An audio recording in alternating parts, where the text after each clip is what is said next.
welcome back to my channel. This is Sasha. So for today's video guys is gagawa ako ng makeup look regarding to this Morphe palette. So guys, hindi siya authentic. So nabili ko siya sa Divisoria.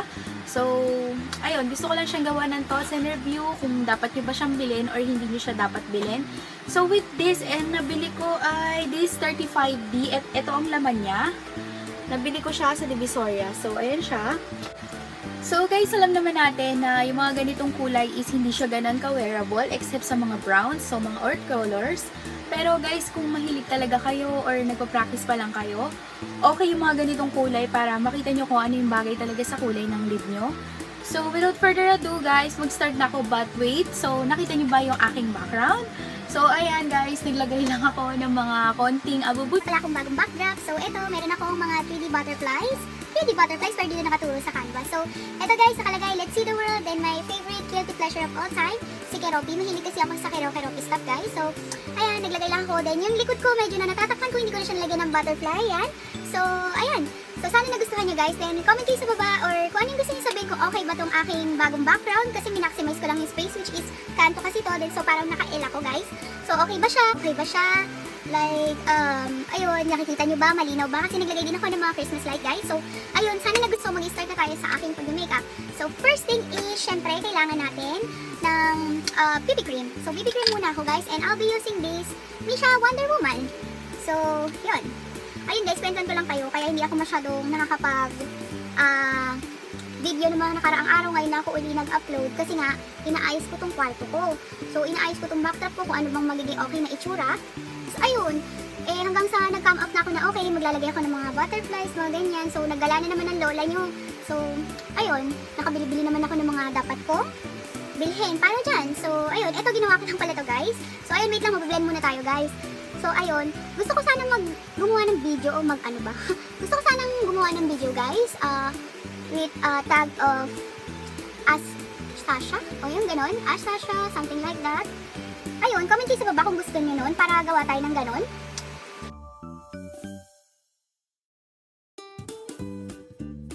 Next na tayo sa aking final powder. So, lalagyan ko na muna yung aking ilalim ng mga mata. So, ayun, kasi baka mapulbutong si Morphe Japik. So, ayun, kailangan natin maglagay na dito. So, magbe-bake muna ako, guys. Iwan ko na muna siyang ganyan. So, ayun, favorite ko to guys. Alam niyo naman yun. Yeah, so, ganyan lang muna tayo. Then, magpuproceed na ako sa eyeshadow. So, first is... Wait, ano ba? Magpuproceed na tayo sa eyeshadow. Then, papakita ko na lang sa inyo kung ano dito yung shade. Yung mga gagamitin ko since wala naman siyang pangalan. So, okay. Start na tayo, guys. So, first is siguro ito. Itong nasa dudon to. Yan. So, dip natin yung brush. Build lang ako ng pangset sa aking mata. So, ayan kung nakikita nyo, guys, umuusok-usok siya or parang masyado siyang mapulbo. Ayan. Tungkol naman dun guys sa pagiging powdery niya. Yes, powdery siya. Mapagpag siya. Then dito tayo sa kabila. Ayan, build lang ako. The next is guys, maglalagay ako dito sa aking outer V ng kulay na to. Ito guys. So, sorry kasi medyo malaki siya. So, mahirap siyang itaas-taas baba. So, ito tayo. Okay, habang mini-build ko yan, ayun, yun nga, sana magkaroon ba tayo ng Ashasha?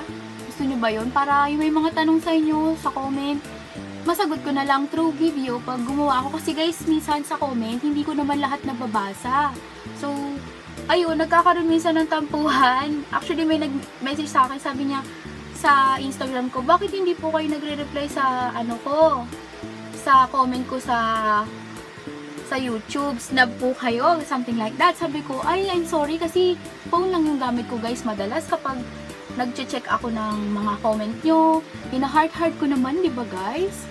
So, ayun, huwag kayo magtampo. Then, next is, ayan yung binibuild up kong color, okay naman siya. Next is, eto tayo. Etong parang metallic red rose gold dear. So, yun. Tingin nyo ba, okay bang gumawa ng ganon?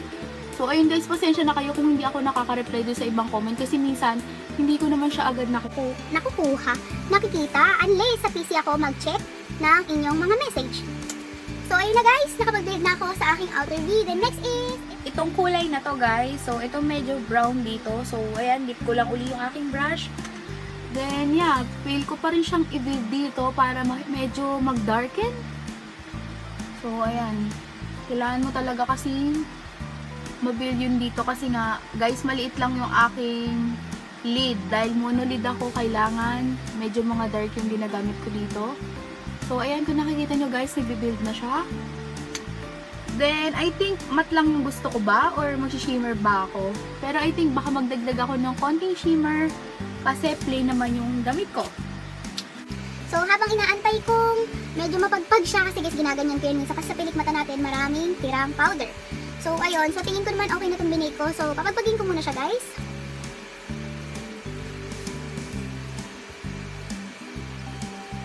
So, ayan. Set na siya. Then, yan. Ang next ko is maglalagay na lang ako dito ng something shimmer. Then, kamay na lang yung gagamitin ko guys. Then, I'll be using this which shade? Ito na lang guys. So, mukhang okay to. Medyo parang brown siya na parang may tone siya na medyo plum. Pero I think brown din siya. So, ayan. Lalagyan ko lang yung aking lid. Center lid actually guys. Then, okay na tayo. Wait lang. Magsasalamin lang ang lola nyo, besh. So, ayan siya. Actually guys, makapit naman siya. Hindi pa ako nag-primer niyan ha. Ayan. Ayan guys. So, ayan. Okay na ang aking eyeshadow. Then, tutuloy ko lang yung aking makeup. Then, maglalagay ako ng contour. Then, magkikilay ako. Ang dami ko pang gagawin. So, okay. Punta na tayo sa ating pagkikilay. So, ang gagamitin kong pangkilay, syempre, alam nyo na guys, ang aking favorite ever na, etong Face Shop. So, concentrate lang tayo mga besh kasi kilay, alam nyo na. So, ayun. Request din kayo ng mga gusto nyo makita. So, ayan guys. Medyo sa tingin ko na mamaster ko na ang pagkikilay kasi ako na lang yung nag-aayos ng kilay ko ngayon. Hindi ko na siya ipinagagalaw sa iba kasi nga, ayun, naiiba kasi yung shape niya, naiiba yung hubog. Kayo rin ba, ganun? Kasi sabi nga nila, pag gusto mo daw talagang maayos yung kilay mo, ikaw rin mag-decide yan kung anong gusto mo talagang shape. Kasi, yun nga, minsan nagtatampo yan. Minsan nga, may nangyari sa akin eh. Parang dati, di ba guys, sa ulso yung pagbubunot ng kilay. So, dati one straight lang yung kilay ko. So, ang tagal niya ulit guys, bago bumalik sa ganyang kakapal. So, makapal naman talaga yung hibla ng aking kilay. Kaya lang, yun nga, dati kasi nakaadigan kong magbunot. So, ayun. Blend na tayo. Blend. So, ayun na siya. Ayan na ang magic. Pag biniblend na natin, dyan na nangyayari ang magic. So, blend tayo. So, ayan guys, okay na siya. Lagyan na tayo ng aking tinted gel. So, with tinted gel, konti lang. Para lang maset yung aking kilay. Ayan. Sorry guys kung natatakpan ko kayo kasi medyo kinakapa ko pa itong new setup ko. Hindi ko pa siya masyadong alam. So, ayun. Patawarin. Then, next is, babalik na uli ako sa aking eyeshadow para lagyan yung aking brow bone ng Like kahit wala naman brow bone, diba? So, for the brow bone, I'll be using this brush. So, ano bang magandang kulay dito? Wala kasi medyo ma-highlight dito, guys, eh. So, I think, ang gagamitin ko na lang uli ay... Wag to, guys. So, ang gagamitin ko pang highlight ng aking brow bone ay itong blushing hearts na aking brush. So, yung pinaka-lighter shade, which is this one. Kasi wala masyadong light colors doon. So, ang pangit naman kung yung kulay ng brow bone mo, brown. Char, diba, brown? So, ayan, diba, nakita nyo na ang himala. Sobra namang highlight nito. Yun nga guys, kaya gustong gusto ko rin to, diba? Sabi ko sa inyo. Kasi sobrang ganda niya pang highlight. Then yan, kahit sa brow bone, okay siya. So, ayan, blend lang, blend. And next is blush on. So, sa blush on guys, ang gagamitin ko is yung favorite ko rin na, sorry, ano yun? So, yung favorite ko rin na blush on, which is from Majolica o Mahorlica, yun ang pangalan niya. Then yun, ayan, lagay-lagay lang tayo. Pitch lang tayo ngayon, guys. Alam niyo naman ako, mahilig ako sa mga orangey, ganyan. Gusto ko yan kasi parang fresh lang nung look natin.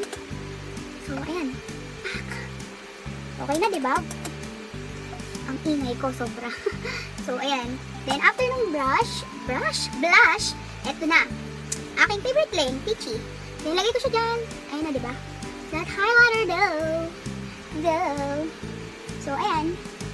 Then, next is contour. So, ang pang-contour ko rin is itong ginagamit kong eyebrow retractable pencil. So, ayun. Alam ko wala ng pag-asa tong ilong ko, guys. Pero, ayun. Pagbigyan nyo na ako sa pag-asang baka mapaliit siya ng contour or mapatango siya ng contour. Then, after nyan, gagamitan ko siya ng brush to blend. Gagamitan ko siya ng brush to blend. Then, ito. Ayan. Nalagay ko na yung aking lipstick. So, I think okay na to. Then, I'll be back para sa aking final thoughts. So guys, I think sa selection, yung pagiging matte niya and yung shimmer niya, actually kumuha ko ng swatches. So ayan, gumawa ko ng swatches. Yung green, blue, and yellow guys, ano siya? Matte siya. So ayan, kung makikita nyo, powdery talaga siya. Nalaglag na nga kapag kapahid ko kanina. Then yung sa baba ay shimmer siya.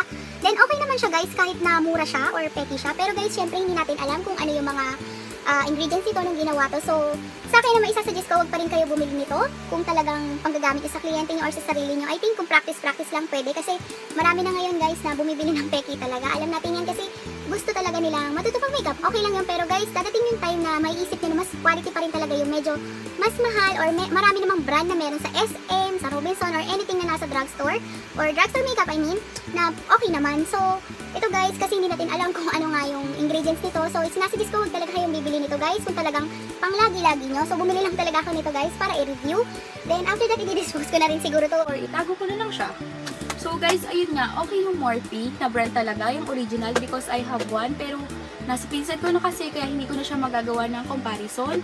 So, actually sa eyeshadow, yun yung talagang pinag-i-investan ko. Sa akin ha, as a makeup addict or a little makeup addict. Kasi, alam niyo yun, gustong-gusto ko yung nakakagawa ako ng maganda makeup using yung mga eyeshadow talaga na alam kong pigmented. Tapos, alam ko din na maganda talaga at saka mabibig niya yung gusto kong kulay.